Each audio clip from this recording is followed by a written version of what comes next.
The doorbell rang at 3:47 p.m. on my 65th birthday, and I knew something was wrong. In 10 years, no one had come. Hello. My name is Grace Wilson. I live in Cedar Falls, Iowa, in a house that's too big for one person but too full of memories to leave. I'm telling you this story because I need you to understand something. Sometimes the people who are supposed to love you the most are the ones who forget you're a person at all. Let me go back a bit. I was a nurse for 38 years. Pediatrics, mostly. I learned early that children tell you the truth, even when it hurts. Adults learn to smooth things over. To say what sounds right instead of what is right. I never wanted to become that kind of person, but somewhere along the way, maybe I did. My husband, Robert, died 12 years ago. Heart attack. Quick and clean, the doctor said, as if death could be tidy. We had 3 children together.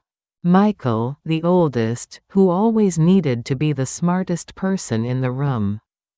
Jennifer, the middle child, who learned to keep peace by keeping quiet. And David, the baby, who never quite learned that charm has an expiration date. Robert and I raised them in this house. The kitchen still has the marks on the door frame where we measured their heights every birthday. David's line stops at 5'10". He always wanted to be taller. After Robert died, the kids came around for a while. Brought casseroles. Stayed for coffee. Asked if I was okay. I said yes because that's what you do. Then slowly, like water draining from a tub, they stopped coming. First it was every week, then every month, then holidays only, then not even that. I didn't chase them. I've never been good at chasing. Instead, I kept busy. I volunteered at the library on Tuesdays. I grew tomatoes in the backyard, the kind that actually taste like something. I learned to cook for one, which is harder than it sounds. You can't buy one pork chop. Everything comes in packages meant for families. The phone calls, when they came, followed a pattern. Always started the same way. Mom, hey, it's me. As if I wouldn't know my own child's voice. I hate to ask, but. And then came the request. Car repairs. Security deposits. Medical bills that insurance wouldn't cover. Business loans that banks wouldn't approve. I said yes every time.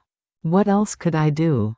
They were my children. I kept a file folder in my desk drawer. Light blue, labeled Family Financial, in my own handwriting.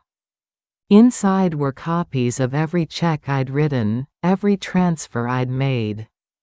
I'm not sure why I kept them. Maybe I needed proof that I hadn't imagined it all. By my last count, the total was somewhere north of $40,000. $40,000, and I couldn't remember the last time one of them had asked how I was doing. But there was Emma, Jennifer's daughter, 17 now, with her mother's quiet eyes and something else, something sharper. She texted me every Sunday night. Nothing fancy. Just, "Hi Grandma, hope you had a good week," or, "Thinking of you." Sometimes she'd send pictures. Her cat. Her art projects. Once, a selfie of her making the same face I make when I'm annoyed. That made me laugh out loud. Emma was the only one who remembered Robert's birthday. Who asked about my garden. Who signed her messages with, "Love you." So that morning, my 65th birthday, I made tea like I always do. English breakfast, 1 sugar, no milk. I sat at the kitchen table and looked at my phone. No messages. I wasn't surprised. Disappointment takes energy, and I'd run out of that years ago. I thought about baking myself a cake. I used to make a lemon bundt every year, Robert's favorite. But baking for one felt too much like giving up. So instead I made toast. The morning passed slowly. I read the newspaper, though most of it was bad news. I watered the tomatoes. I folded laundry that had been sitting in the basket for 3 days. Normal things. Small things. The kind of things that fill a life when no one's watching. Around 2 o'clock, my phone buzzed.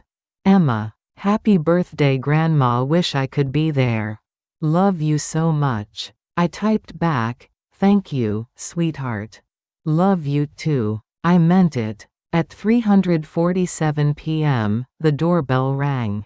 I wasn't expecting anyone. The mail had already come.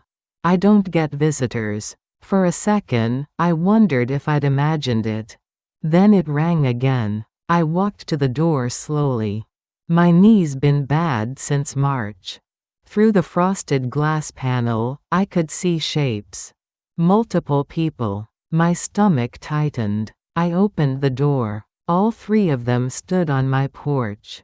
Michael in a pressed shirt, briefcase in hand like he'd just come from the office. Jennifer in yoga pants and an apologetic smile. And David holding something, a box from the grocery store bakery with a clear plastic lid. A cake. Surprise, David said, but his voice didn't match the word. For a moment, nobody moved. We just stared at each other like strangers who'd gotten on the wrong bus. Then Jennifer stepped forward and hugged me. Too tight, too long. The kind of hug that's trying to make up for something. Happy birthday, Mom. I stepped back to let them in. What else could I do? They filed past me into the living room, bringing with them the smell of outside air and something else. Nervousness, maybe. Or guilt. I've never been able to tell the difference. I just made tea, I said. My voice sounded strange to my own ears. I can make more. That'd be great, Michael said. He was already sitting in Robert's chair. He'd never asked if that was okay. I went to the kitchen and put the kettle back on. My hands were shaking slightly. I pressed them flat against the counter until they stopped. Through the doorway, I could hear them talking in low voices. Not quite whispering, but close. When I came back with the teapot and extra cups, they'd arranged themselves carefully. Michael in the chair. Jennifer on the love seat. David perched on the ottoman like he might need to leave quickly. The cake sat on the coffee table between us, unopened. This is nice, Jennifer said. All of us together. I poured tea and didn't answer. We should have come sooner, Michael added. You know how it is. Work gets crazy, kids have activities. Time just. 10 years, I said quietly. Jennifer's smile faltered. What? It's been 10 years since you all came to see me regularly. Since any of you made time. The silence that followed was thick enough to cut. David cleared his throat. Well, we're here now. That's what matters, right? I looked at him. Really looked at him. Same bright eyes that used to convince me to let him stay up late, to give him one more chance, to believe that this time would be different. Why? I asked. Why what? Michael's tone had shifted slightly. Defensive. Why are you here now? Jennifer's hands twisted in her lap. It's your birthday. It's been my birthday every year. The room went very quiet. I could hear the kitchen clock ticking. David was staring at the cake like it might have answers written in the frosting. Finally, Michael set down his teacup. Mom, we wanted to see you. Do we need a reason beyond that? In my experience, I said, keeping my voice level, yes. David laughed. It came out too loud, too nervous. Okay, you got me. I did want to talk to you about something. And there it was. The real reason for the cake, the visit, the coordinated arrival. I'd known it the moment I opened the door, but hearing it confirmed still felt like a small stone dropping into my chest. Go ahead, I said. David leaned forward, hands clasped between his knees. When he spoke, his voice had that quality it always got when he wanted something. Warm, urgent, just a little bit desperate. I've got an opportunity. A real one this time. This time. As if the other times hadn't been real to him either. I didn't say anything. I just waited. And that's when I knew. Whatever came next was going to change everything. Not because of what they wanted, but because of what I was finally ready to stop giving. David wanted $30,000. He explained it in detail. A food truck business. Farm-to-table concept. He had a partner lined up. A location scouted. He'd done the research this time, really done it. All he needed was the capital to get started. Banks won't touch it, he said, spreading his hands like this was the world's problem, not his. Not without collateral. But Mom, this is solid. I've got projections, a business plan, everything. I watched him talk. He'd always been good at this. Making things sound inevitable. Like success was just waiting around the corner if someone would just believe in him enough to fund it. How much have you put in? I asked. He blinked. What do you mean? Your own money. How much? I've been saving, but you know how expensive everything is. Rent alone. How much, David? His jaw tightened. About $2,000. But that's why I need a partner. Someone who believes in the vision. A partner invests, I said quietly. A parent gives. Which one am I? The room shifted. Jennifer looked at her lap.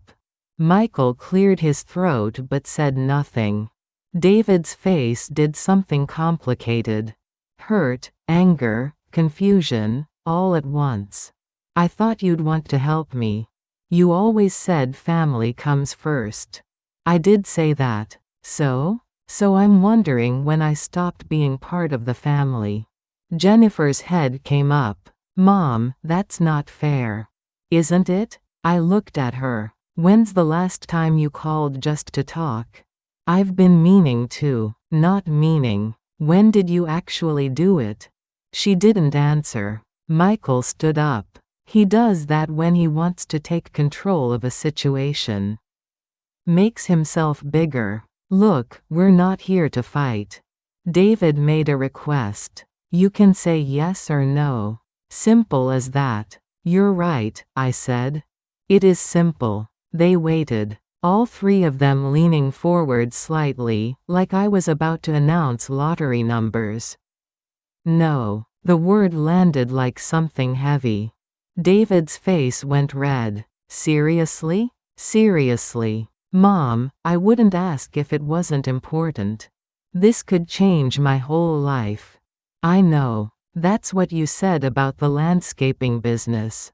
And the app idea. And the investment opportunity that turned out to be a pyramid scheme. That wasn't my fault. I didn't say it was.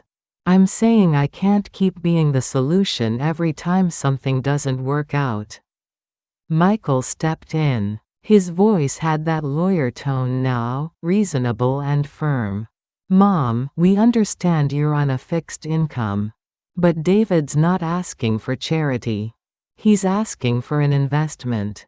You'd get it back. With interest, David added quickly. I'd sign a contract, whatever you want. I thought about the folder in my desk drawer. All those checks I'd written over the years. The promises of repayment that turned into silence. How much did I get back from the car you totaled? I asked David. The one I co-signed for? His face went stiff. Or the security deposit when you got evicted? I looked at Michael. Or that lawyer retainer when your business partner sued you? Michael's expression cooled. I paid you back for that. You paid back $3,000. The retainer was $8,000. I was going through a divorce. I know. I was there. You weren't. Jennifer made a small noise. When I looked at her, her eyes were wet. I've never asked you for money, she said softly.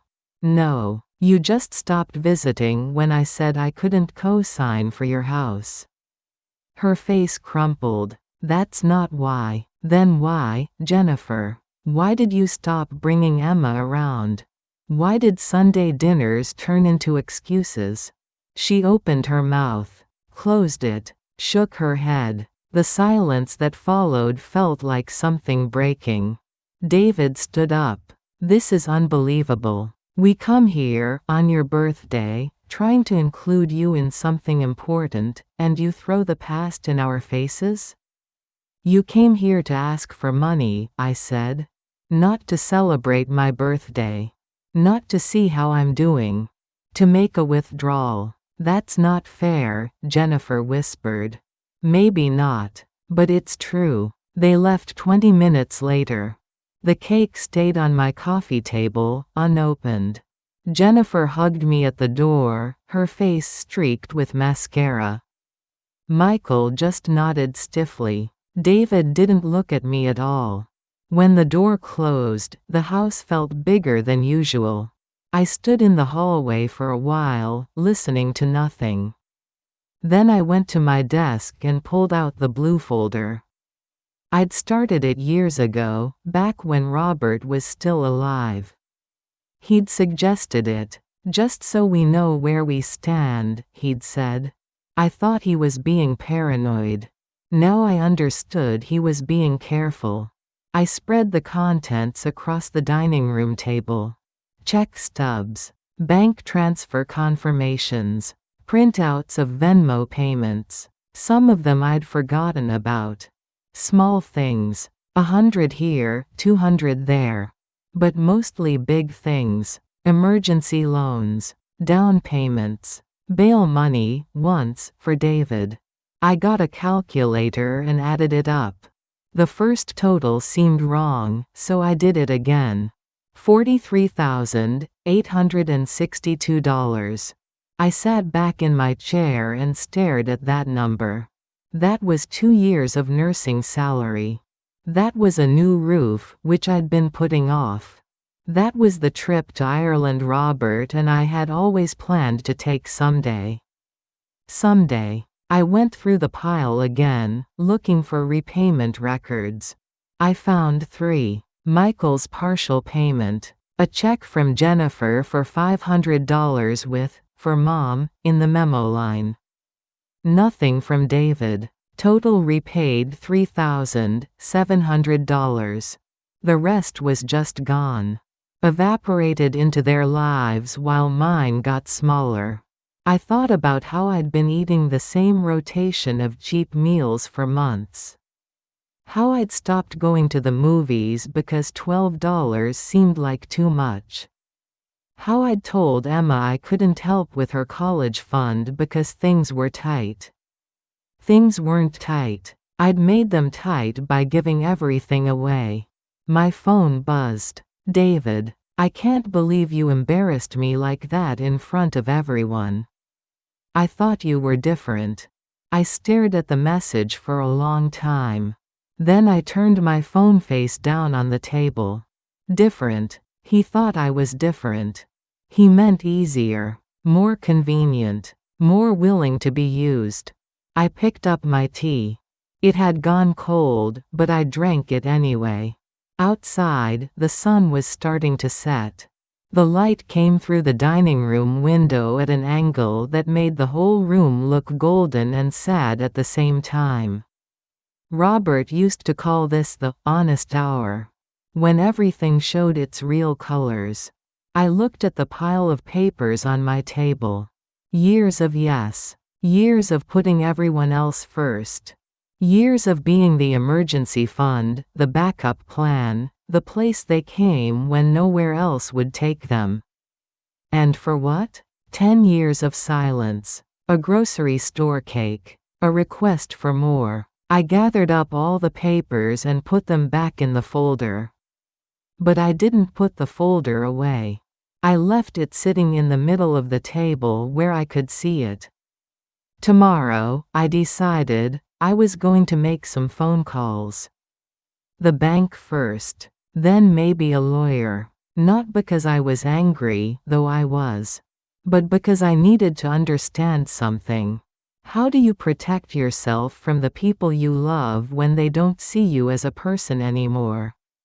How do you say no when you've spent a lifetime saying yes? And most importantly, how do you start over at 65 when you've given away so much of yourself that you're not sure what's left? I didn't have answers yet. But I had questions. And questions, I was learning, were a place to start.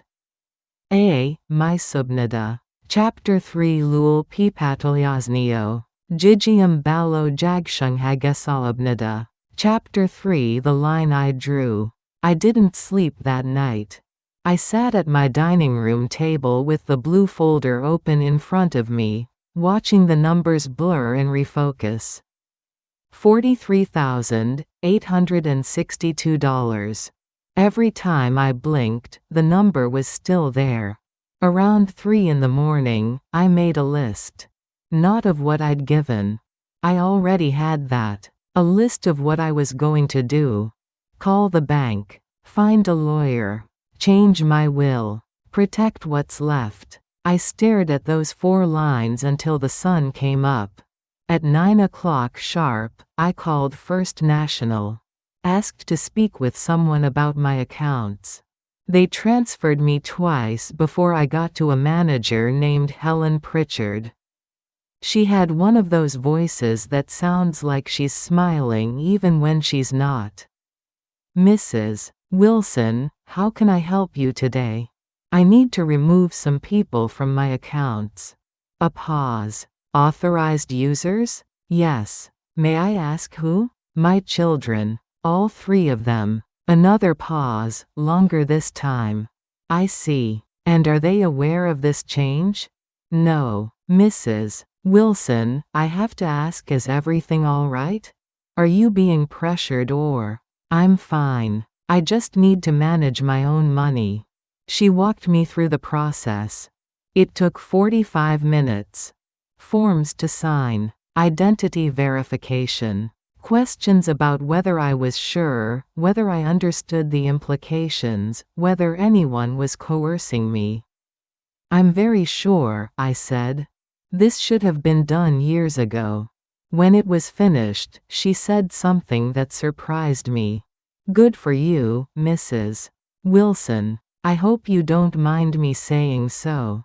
I didn't mind at all. Next, I called James Patterson. He was a lawyer I'd met once at the library, during a seminar on estate planning. He'd given me his card. I'd kept it in my wallet for 2 years without knowing why.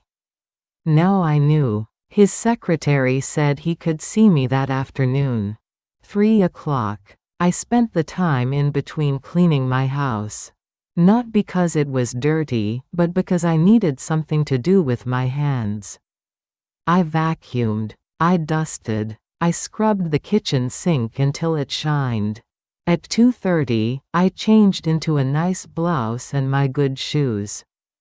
The ones I wore to church before I stopped going. I looked at myself in the mirror and barely recognized the woman looking back. She looked tired. But she also looked determined. Mr. Patterson's office was in a converted Victorian house downtown. Pale yellow with white trim. His secretary offered me coffee. I said yes even though I didn't want it. Just needed something to hold. He came out to greet me himself. Mid-50s, gray at the temples, kind eyes behind wire-rimmed glasses. He shook my hand firmly. Mrs. Wilson, good to see you again. Thank you for making time." His office was lined with books. Legal volumes, mostly, but also some fiction. I noticed a worn copy of To Kill a Mockingbird on his desk. "So," he said, settling into his chair. "What brings you in today?" I told him everything. Not in any particular order. Just let it spill out. The 10 years of silence.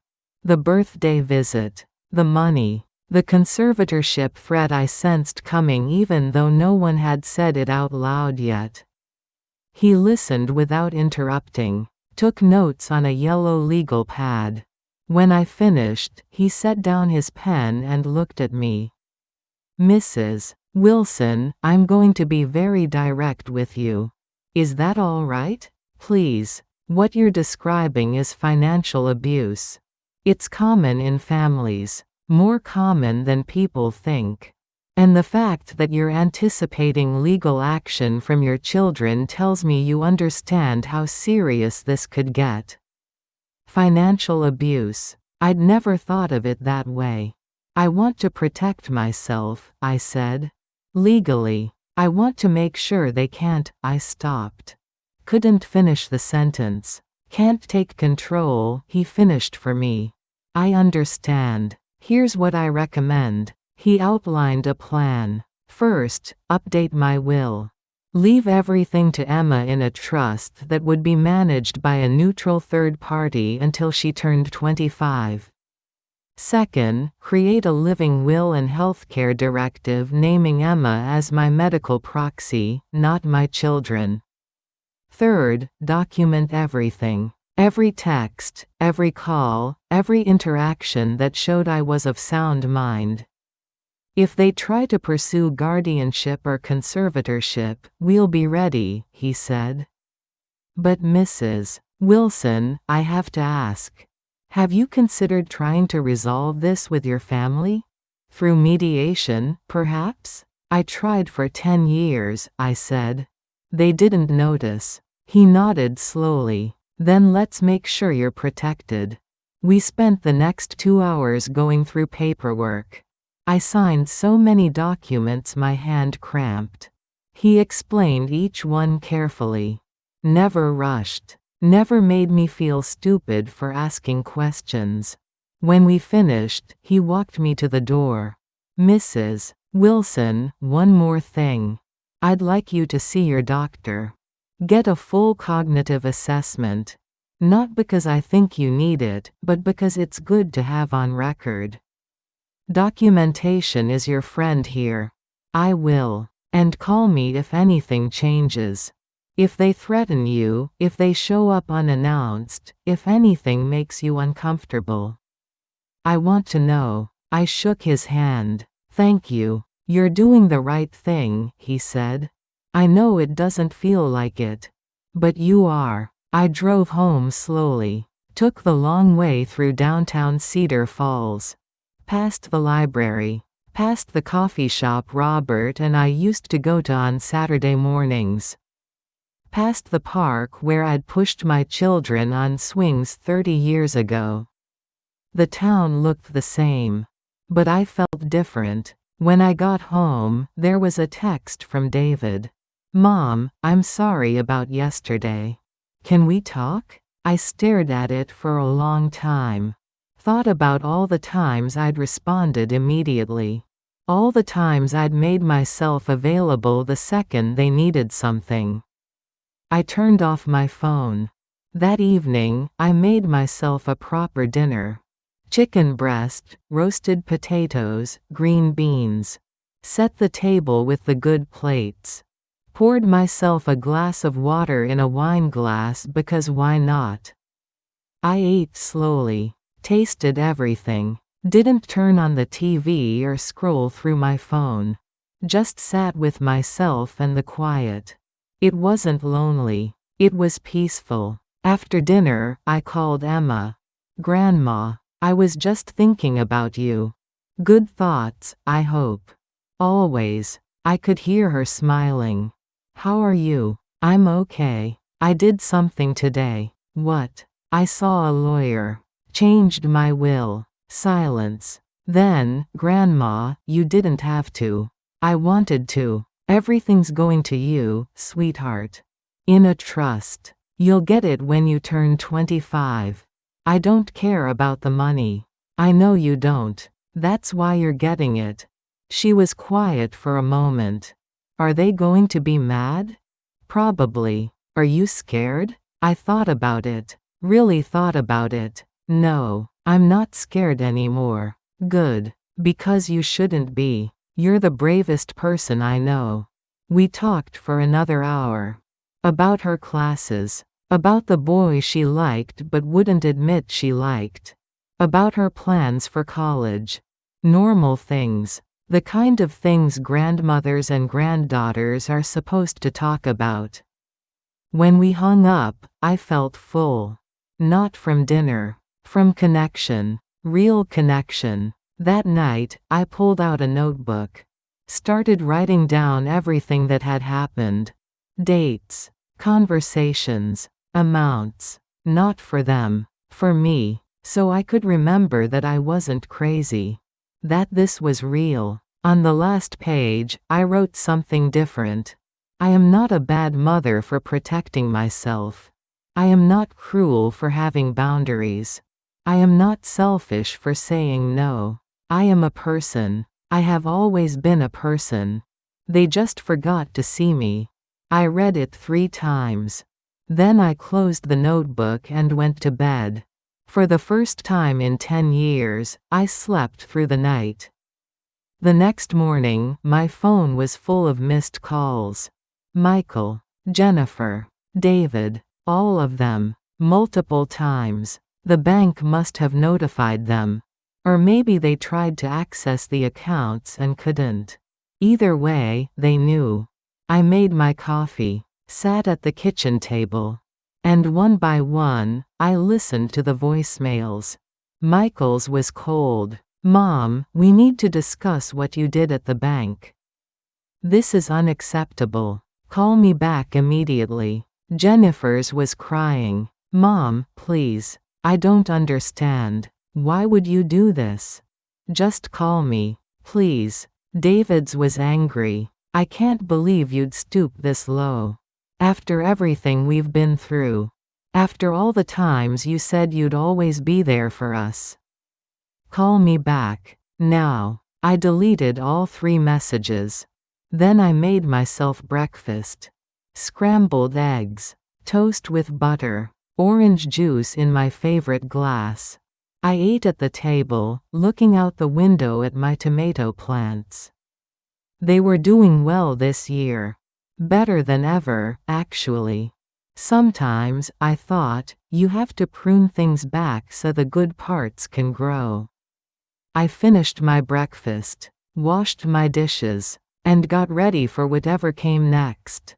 Because something was definitely coming. I could feel it in the air. Like the pressure before a storm. But I wasn't running from it anymore. I'd drawn my line, and I was going to stand on it. Michael showed up first, unannounced, 7 in the morning on a Tuesday. I was still in my bathrobe, coffee in hand, when I heard his key in the door. I'd forgotten he still had one. He walked in like he owned the place. We need to talk, he said. No greeting, no apology for the intrusion. I tightened the belt on my robe. About? About what you did at the bank. So they knew. Of course they knew. Small town. Someone always knows someone. I managed my own accounts, I said. That's what I did. Michael dropped his briefcase on my kitchen table. The same table where I'd tallied up all those years of giving. You locked us out. I removed authorized users. There's a difference. We were on those accounts in case of emergency. Funny how the emergencies only went one direction. His jaw worked. Michael's always been able to control his face, but not his jaw. This is about the money, isn't it? David asking for help. This is about me taking control of my own life. At 65? When you're starting to, he stopped himself. Starting to what, Michael? He didn't answer. Just opened his briefcase and pulled out a folder. Placed it on the table between us. I've been talking to some people. About options. The word hung in the air like smoke. Options for what? For making sure you're taken care of. Protected. That you don't make any impulsive decisions. My coffee had gone cold. I set it down carefully. What kind of options?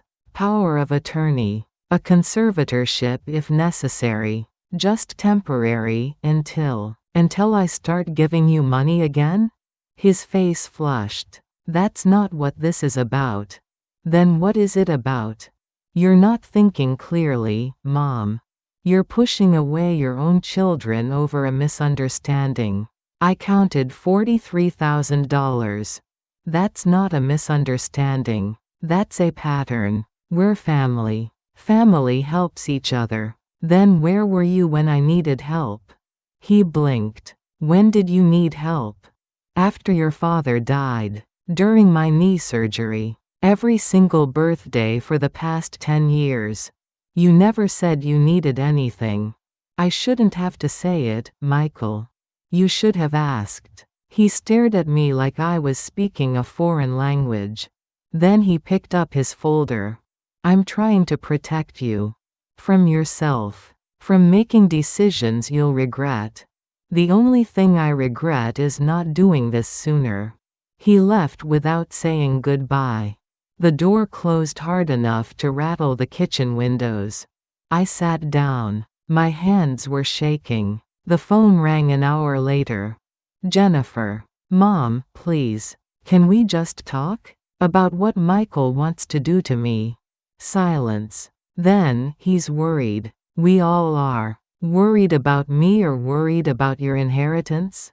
That's cruel. Is it? Her voice cracked. I never wanted money from you. I just wanted my mother.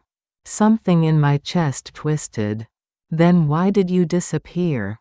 I didn't disappear. You were so strong. You never needed anyone. After Dad died, you just kept going like nothing happened. I thought you wanted space. I wanted my daughter. She started crying. Real crying, the kind you can't fake. I'm sorry. I'm so sorry. I know. Then please, let's figure this out. As a family. Is that why Michael's talking about conservatorship? Family? The crying stopped. What? He didn't tell you? More silence. Then, he mentioned power of attorney. Just in case. He said it was standard. For people who can't manage their own affairs. For people who are incompetent. Nobody thinks you're incompetent. Then why are we having this conversation? She didn't answer. I heard her breathing, quick and shallow. I have to go, she said finally. Emma needs me. Tell her I love her. Mom, tell her. The line went dead. I sat on my couch and looked at my living room. The same furniture Robert and I had picked out 30 years ago. The same curtains. The same life, just emptier. My phone buzzed. A text from David. You're making a mistake. We're trying to help you. I deleted it without responding. Then Emma called. Grandma? Her voice was tight. Scared. Hi, sweetheart. Are you okay? I'm fine. Why? Mom's been crying all morning. And Uncle Michael came over last night. They were talking about you. My stomach dropped. What were they saying? I wasn't supposed to hear. But, Grandma, they're saying you're confused. That you're not yourself. Uncle Michael used the word, senile. The room tilted slightly. I closed my eyes. Emma, listen to me. I'm not confused. I'm not senile. I'm just tired of being used. I know. I told them that. I told them you're the clearest person I know. What did they say? Uncle Michael said I didn't understand. That sometimes older people seem fine but they're not. That they need protection from themselves. Protection. That word again. He asked Mom if you've been acting strange. Forgetting things. Getting paranoid. And what did your mother say? Emma's voice dropped to a whisper. She said maybe. She said you've been different since you wouldn't help with the house. More distant. She said maybe Uncle Michael had a point. I couldn't breathe. My own daughter. Rewriting history to justify what they wanted to do to me. Grandma? Are you there? I'm here. I told them they were wrong. I told them you call me every week, that we have actual conversations, that you remember everything. But they weren't listening. It's okay, sweetheart. It's not okay. Her voice rose. They're planning something. Uncle Michael has a lawyer. A friend of his. He says with all three of them agreeing, they can get emergency authority if they prove you're a danger to yourself. A danger. Because you changed your will. He found out somehow. He says that's proof you're not thinking right. The world had turned upside down. Protecting myself had become evidence of incompetence. Setting boundaries had become confusion. Saying no had become a symptom. Emma, I need you to do something for me. Anything. I need you to write down everything they're saying. Dates, times, exact words if you can. Can you do that? Why? Because if this goes where I think it's going, I'm going to need someone who can tell the truth about what happened.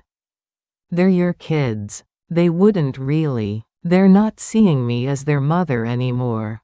They're seeing me as an obstacle. She was quiet for a long moment. I'm scared, Grandma. Me too. What are you going to do? I don't know yet. But I'm not going to make this easy for them. We talked for a few more minutes. She told me about her day, her classes, the play she was rehearsing for. Normal things. Precious things. When we hung up, I felt more alone than I had in years. That night, all three of them came together. No warning. Just showed up at my door like an intervention. I let them in because refusing would have played into whatever narrative they were building. We sat in my living room. Me in my chair. Them on the couch, lined up like a jury. Michael spoke first. Mom, we're worried about you. I've heard. You've been acting erratically. Making impulsive financial decisions. Cutting off your own family. I haven't cut anyone off. I just stopped being a bank. Jennifer leaned forward. Her eyes were red. You changed your will. Left everything to Emma, your 17-year-old granddaughter. She's the only one who treats me like a person. We're your children, David said. His voice was harder than I'd ever heard it. You deserve what you've earned. Which is nothing. The room went cold. Michael pulled out papers. We've been to see a lawyer. Given the circumstances, your age, your recent behavior, your isolation, we think it's best if we pursue a temporary conservatorship. My heart hammered. You're going to have me declared incompetent. We're going to make sure you're protected. From what? From yourself. From people who might take advantage of you. From making decisions that could harm you financially. The only people who've harmed me financially are sitting on my couch. Jennifer's face crumpled. We're trying to help you. You're trying to control me. There's a difference. Michael stood. We're filing tomorrow. We have documentation. 3 separate witnesses to your erratic behavior. The sudden will change. The paranoia. The withdrawal from family. The only thing I'm withdrawing from is abuse. That's exactly the kind of statement that proves our point. You're not seeing reality clearly. I stood too. My whole body was shaking, but my voice came out steady. Get out of my house. Mom, get out. David moved toward me. You need to listen. Don't touch me. He froze. Something in my voice stopped him. Michael gathered his papers. We're trying to do this the kind way. Don't make us go to court.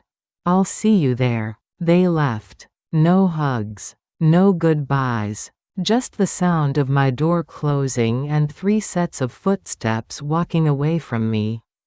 I stood in my living room shaking. Not from fear. From rage. They wanted to take everything. My autonomy. My dignity. My right to decide what happened to my own life. And they thought they were the good guys. I picked up my phone and called my lawyer. The one I'd met with after the bank. His voicemail picked up. Mr. Patterson, it's Grace Wilson.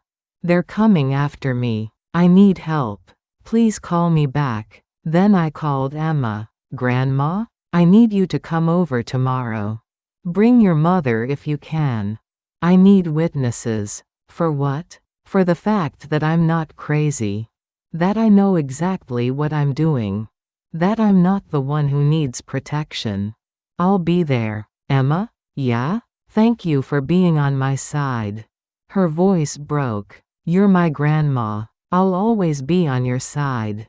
After we hung up, I sat in the dark and thought about all the ways love can turn into something else. How the people who are supposed to protect you can become the people you need protection from. Tomorrow I would fight back. Tomorrow I would prove I wasn't what they claimed. But tonight, I just sat in my chair and cried for the family I'd thought I had. The family that had never really existed at all. The court case never happened. Mr. Patterson called me back that same night. By morning, he'd sent a letter to Michael's lawyer. It was simple, direct, and included attachments I didn't know existed. Medical records showing perfect cognitive function from my recent physical. Bank statements proving careful, consistent financial management. Character references from my library volunteer coordinator, my neighbor of 15 years. And Emma's school counselor, who'd met me at 3 separate parent-teacher conferences. They have no case, Mr. Patterson told me, and they know it. This was intimidation, not law. He was right. By noon, Michael's lawyer had called it off. Cited family reconciliation as the reason.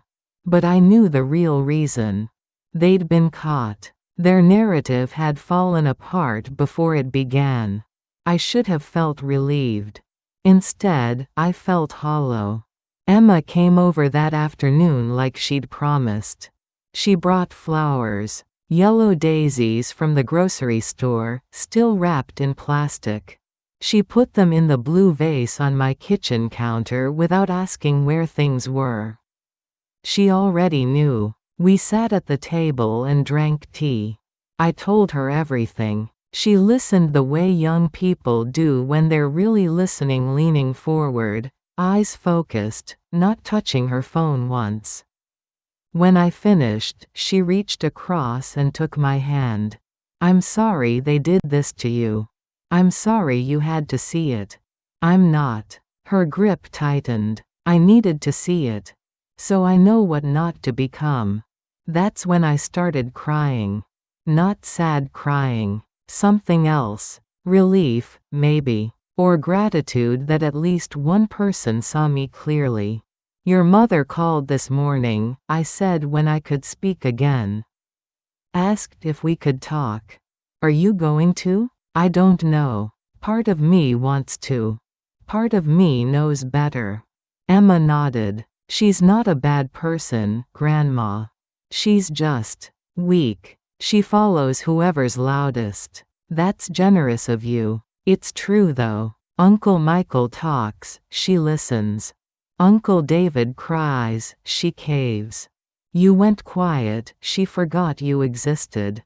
She paused. I don't want to be like that. I want to be like you. Stubborn and alone? Strong and clear. I looked at this girl, this almost woman sitting in my kitchen. She had her mother's face but someone else's spine. Maybe mine. Maybe her own. You're going to be better than all of us, I said. She smiled. I learned from the best. After she left, I walked through my house slowly. Really looked at it for the first time in years.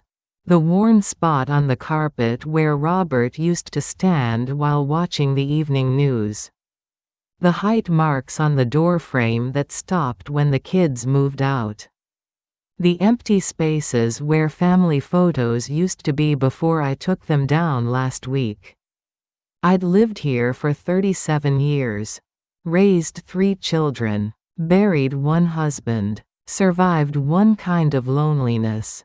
This house had been full of so many things. Noise. Chaos. Love. And then, slowly, nothing at all. But standing there, I didn't feel sad. I felt lighter. Like I'd been carrying something heavy for so long I'd forgotten it wasn't part of my body. I made dinner that night. Just for me. Salmon, roasted vegetables, a glass of white wine I'd been saving for a special occasion. I decided I was the special occasion. I ate at the table with music playing. Something classical I didn't know the name of but liked anyway. I took my time. Tasted everything. Didn't rush to clean up. This is what freedom tastes like, I thought. Small. Quiet. Mine. The weeks that followed were strange. No one called except Emma. My phone stayed silent in ways that should have hurt but didn't.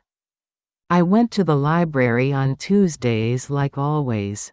I planted new tomatoes. I finished a book I'd been reading for months. I didn't forgive them. That's important to understand. Forgiveness would mean accepting what they'd done as somehow okay, and it wasn't. You don't forgive someone for trying to erase you. But I did let go. There's a difference. Letting go meant I stopped waiting for apologies that wouldn't come. Stopped imagining conversations where they suddenly understood. Stopped hoping they'd wake up one day and see me as a person instead of a problem. Letting go meant accepting that some people, even your own children, will never value you the way you deserve. And that's not your failure. It's theirs. I changed my will officially. Everything to Emma, held in trust until she turned 25. Mr. Patterson set it up airtight. No one could contest it. No one could claim I wasn't of sound mind. The documentation was perfect. I also wrote letters. 1 for each of them. I never sent them. Just wrote them and put them in a folder marked, "After I'm gone." Let them read it then. Let them sit with what they'd lost when it was too late to get it back. Emma's letter was different. I told her everything I wished I'd told my own children when they were young. About boundaries. About knowing your worth. About the difference between being kind and being used. I told her to never apologize for taking up space. For having needs. For saying no to people who only want pieces of you. I told her I loved her not because she was family, but because she saw me. Really saw me. And that made all the difference. 3 months after that terrible night, I got a call from Jennifer. I almost didn't answer. But something made me pick up. "Mom?" Her voice sounded small. Younger than Emma's. "I'm here. I need to tell you something. Emma told me I need to." I waited. I was wrong. About everything. I let Michael convince me you were. I let him talk, and I didn't think. I just agreed because it was easier than standing up to him. She took a shaky breath. "I'm sorry." I know that's not enough. I know I don't deserve. You're right, I said gently. It's not enough. I know. But I needed to say it anyway. Okay. Can I see you sometime? Not now, I know it's too soon. But maybe. Eventually? I looked out my kitchen window. The tomatoes were coming in. Red and heavy on the vine. I'd have too many for just me. I always did. Maybe, I said. We'll see. It wasn't forgiveness. But it was a door left unlocked. Not open, just unlocked. She could knock if she wanted. Or not. Either way, I'd be okay. We hung up, and I went back to my tomatoes. I'm still here, in this house that's too big and too full of memories. I'm still 65, still alone most days, still figuring out who I am when I'm not being someone's mother or someone's bank. But here's what I learned. Here's what I need you to understand. You are not required to set yourself on fire to keep other people warm. You are not selfish for having boundaries. You are not cruel for protecting yourself from people who hurt you, even if they're family. Especially if they're family. Love shouldn't cost you your dignity, your peace, your sense of self. And if it does, it's not love. It's something else wearing love's face. I don't know how this story ends. I'm still living it. Maybe Jennifer and I will find our way back to something real. Maybe not. Maybe my sons will wake up one day and realize what they did. Maybe not. But I know this. I'm not waiting anymore. I'm not shrinking anymore. I'm not apologizing for finally choosing myself. I'm 65 years old, and for the first time in my life, I'm learning to take up space without guilt. If you're reading this or listening to this and you see yourself in my story, I want you to know something. It's not too late. It's never too late to start saying no. To stop being convenient. To choose yourself. You might lose people. That's the hard truth. But if you lose them because you started treating yourself with respect, they were never really yours to begin with. I'm still figuring this out. Still learning to sit with silence without filling it. Still learning that being alone and being lonely are different things. Some days are harder than others. But every day, I wake up in this house that's mine. I make decisions that are mine. I live a life that's finally, completely, mine. And that's worth more than all the approval I spent 65 years chasing. Thank you for listening to my story. Thank you for letting me tell it without judgment, without fixing, without trying to make it something prettier than it was. If this story meant something to you, if it made you think about your own life, your own boundaries, your own worth, please share it. Subscribe so you don't miss other stories like this. Hit the like button if Grace's journey touched you. And turn on notifications so you can be here for the next person who needs to know they're not alone in choosing themselves. Because that's what we're doing here. We're telling the stories that need to be told. The ones about ordinary people making extraordinary choices. The ones about finding yourself after a lifetime of being lost. Thank you again. For listening. For caring. For being here. Until next time, remember you're allowed to bloom late. You're allowed to start over. You're allowed to choose yourself. Even at 65. Even after everything. Especially then.